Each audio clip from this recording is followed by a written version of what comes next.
আমাদের জাতীয় মাছ ইলিশ পুষ্টিগুণেও অনেক সমৃদ্ধ। আমরা ইলিশে ওমেগা 3 ফ্যাটি অ্যাসিড নামে একটা বিশেষ ধরনের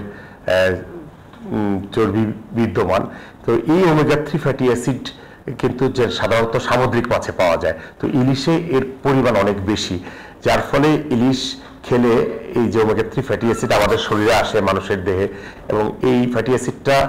আপনার যে কোলেস্টেরলের পরিমাণ কমায়, বিশেষ করে আমাদের যে খারাপ কোলেস্টেরল সেটাকে কমিয়ে ভালো কোলেস্টেরলের পরিমাণকে বৃদ্ধি করে। এবং আপনারা জানেন যে যদি কোলেস্টেরল আমাদের শরীরে কমে যায় এবং এই ওমেগা 3 ফ্যাটি অ্যাসিড শরীরে প্রবেশ করার কারণে তখন আমাদের রক্তটা কিন্তু পাতলা থাকে, এবং রক্তের আমাদের যেই রক্ত অনেক সময় আমরা বলি যে আমাদের যে ব্লাড ভেসেলগুলোতে ব্লক তৈরি হয়, এই ব্লকটা তৈরি হয় না, এবং যার ফলে আমাদের যে হৃৎপিণ্ডের কার্যকারী ক্ষমতা এটা ভালো থাকে।